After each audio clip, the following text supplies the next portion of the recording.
Magandang araw ho sa inyong lahat mga kapatid. JDB uli, ang inyong abang lingkod. Pag-usapan natin ngayon itong nakakatawang palusot nito ho ni Congressman Pulong Duterte. Okay? Alam ko na mahilig siyang mang-asar, gaya ng ginawa niya noon kay dating Senator Antonio Trillanes nung tawag dito, yung request na ipakita mo yung tattoo mo sa likod, yung dragon, yung triad, di ba? Ay, ang palusot niya doon ay inaasar lang niya, iniinis lang niya si Trillanes. But in due time, ipakikita niya. Ang tanong, kailan ang due time na yan? Anong petsa na? Nakagkaroon na siya ng 51 billion pero wala pa rin yung due time. Kailan ba talaga pulong? Ikaw nagsabi nun. Diba? Ngayon, nakala nila na tahimik na ho ang issue na ito. Kaya hindi na rin po niya nilabas yung kanyang tattoo sa likod. Kung meron bang tattoo sa likod. Eh buti pa si Bongo, nagpakita na ng kanyang likuran. Oh, ewan ko lang kung si Bongo ba kasali rin sa inakusahan. Oh, pero at least yun naghubad na, nakita yung mga pula-pula ron ng ng Bentusa. Okay, ngayon ito ho yung kanyang depensa sa doon sa sinabi ni Jimmy Guban na siya ang kanyang bayaw na si Mans, asawa ni Sarah, and then etong economic advisor ng tatay niya na in-check na si Michael Yang. Diba? Eh yan daw ho, na sila raw yung pinaka-promotor ng importation ng droga na yun, 6.8 billion. Oh. So isang sindikato. Hindi raw ho totoo yan. Ito yung kanyang depensa. Tingnan nyo ha, ang napakatalino niya hong depensa. Ang sabi niya rito ay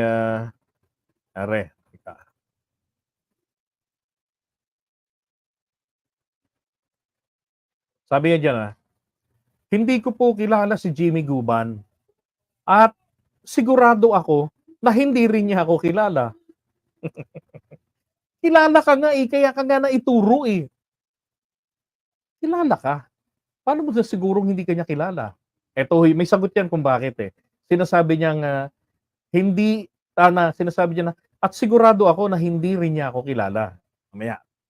Wala kaming anumang transaksyon. Natural, hindi kayo magkakilala ka mo eh. O ugnayan, kaya walang rason na siya ay pagbintangan o na siya ay pagbantaan kung babanggitin man niya ang pangalan ko. First, hindi po siya ang tinuturo ni Guban na papatay sa kanya. Walang binanggit si Guban na Paulo Duterte ang magpapapatay sa akin. Diba? Eh sino ba mahilig magbanta noon ng pagpatay? Sino ba ang nag-utos sa PNP na arestuhin si Guban at dalhin sa Cavite, sa NBI, dalhin doon. Nung maaresto na, sabi niya, dalhin nyo na sa Cavite at ihulog nyo sa, siguro merong bantay siya, taga ganun, para hindi niya ituloy. Diba? Tapos nag-adlib na siya. Kaya sabi niya, nais ko pong ipaalala sa taong bayan na ang salitang star witness ay humahalimbawa sa mga taong nagsasalita ng katotohanan lamang at may kredibilidad. Tama po yung sinabi ni Pulong dito. But let me remind you mga classmates, mga kapatid, lahat po ng star witness, tandaan nyo to ha, walang state witness o star witness na hindi po inakusahan na fake witness. Wala po ni isa sa kanila ang hindi po inakusahan na walang credibility. Tama? Tama, di ba? Wala pang star witness na walang nag-counter sa kanyang pagiging star witness na hindi nagbintang na fake witness yan.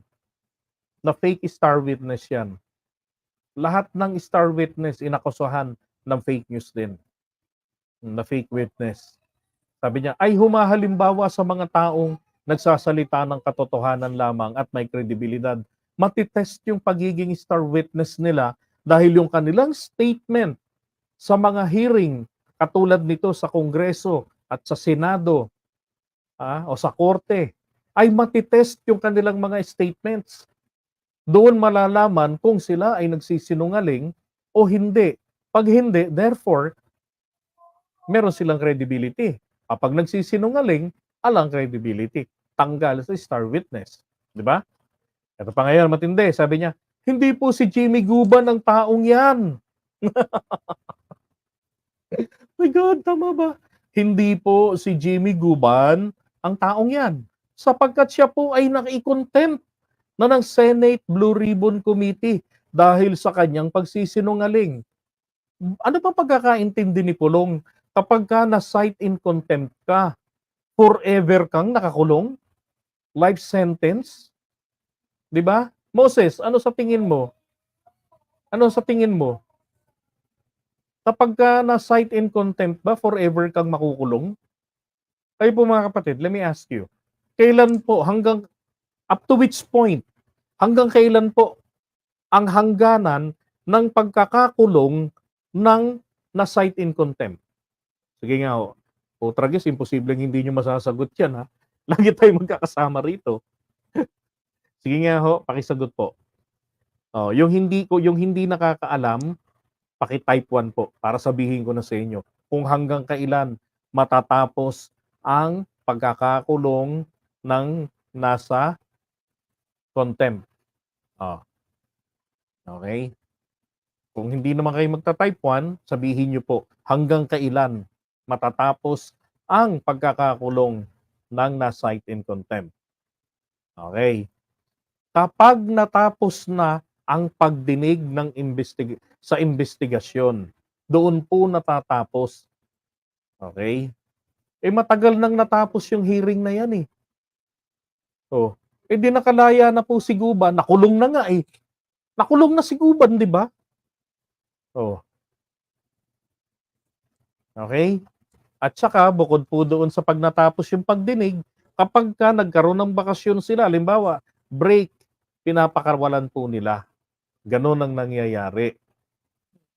Merong 30 days, ganyan. Okay?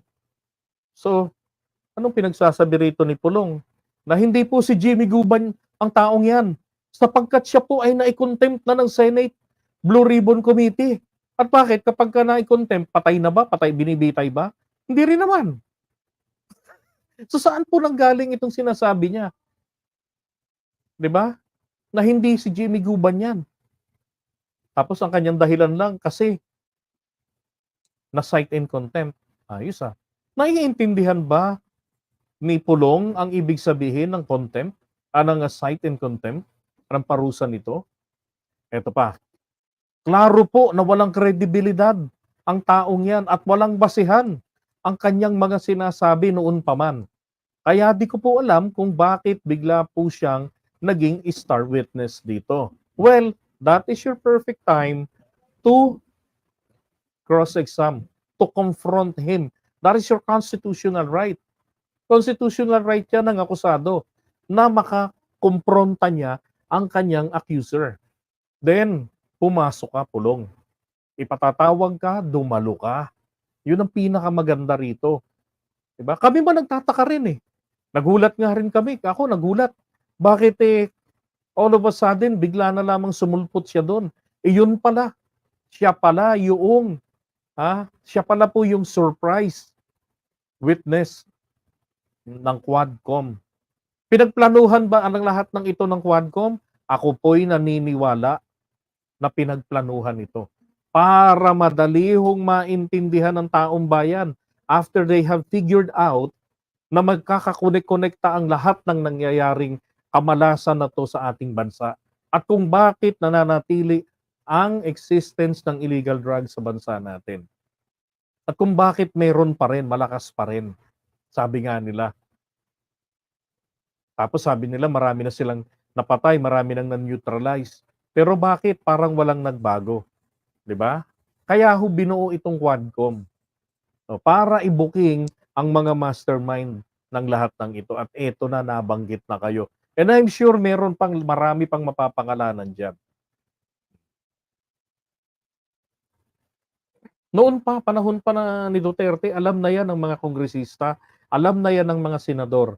Ang problema lang kasi, the only person na makakapagtaguyod ng kanilang investigasyon na magpipinpoint kay Duterte, dito kina Pulong, kina Manscarpio, kay yung incheck, eto pong si Jimmy Guban. Kaso si Jimmy Guban natakot, bumaliktad. Oh, kaya tigil sila.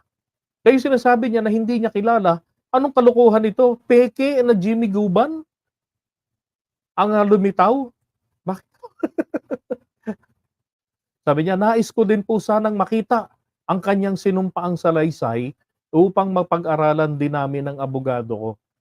Makikita niya yan definitely. 'Di ba? Kasi kailangan niyang humarap sa investigasyon ng Kongreso. Hmm.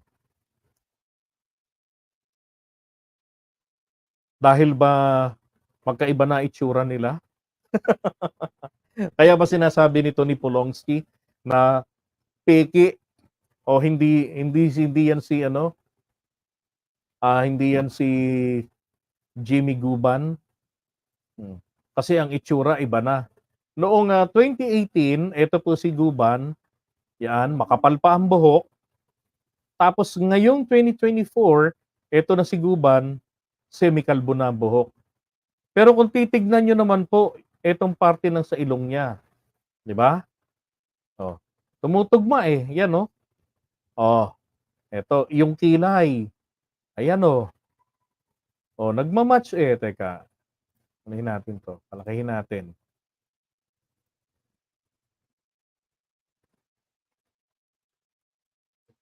Oops. Eto. Oh. Masyado kayong nasanay sa deepfake kaya akala yata ni Pulong, mga kapatid, deepfake din ito. 'Di ba? Baka sabihin hindi ho siya yan kasi deepfake yan. Si ano deepfake? Baka sabihin niyo, yung naka-orange na yan, nagpakita sa kanila doon, ano yan, hologram. Oy, mga DBS, mga Pulmoronics. Mga Pulmoronics vlogger, hello.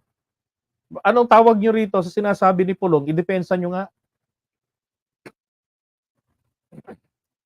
Oh. Because definitely, Pulong was referring to the physical. Hindi po yung because of the statement, hindi yon. Parang gusto niya kasing palitawin dito, kakampi namin noon si Jimmy Guban. Na hindi kami ang itinuturo kundi si Asierto. Tapos ngayon na itinuro nito ni Guban, sila pala ang talagang mastermind, sila pala yung importer. Peki na yan. Ganon, dahil hindi na pabor sa inyo, peki na yung tao, hindi na siya yung Jimmy Guban. Harapin nyo sa investigation. And then saka nyo tanungin, ikaw ba ay robot? Ikaw ba ay AI? Ikaw ba ay hologram? Ikaw ba ay ano lang yung parang ang tawag doon, impersonator. Lang yung buhay ito.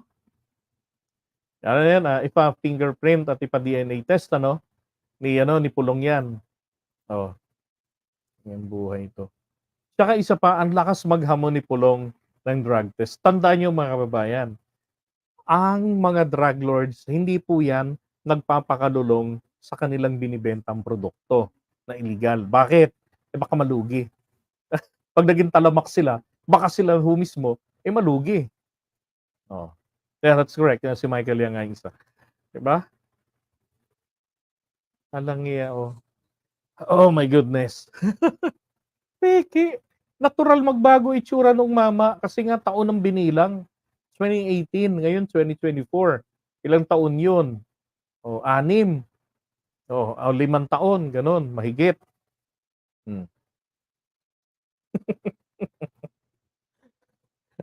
Bakit? Dahil ang good news, yung fake news, yung delicious, yung yan o.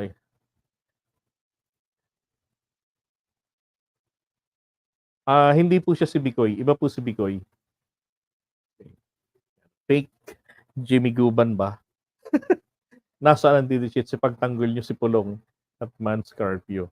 Well, actually, nung lumabas po yung nung masabugan sila nito ni Jimmy Guban ng Quadcom, pahimik ng mga sandaling yan at saka nung nagkakaroon ng ng hearing, may mga nagla-live Talagang pilit dinidebunk bawat isa.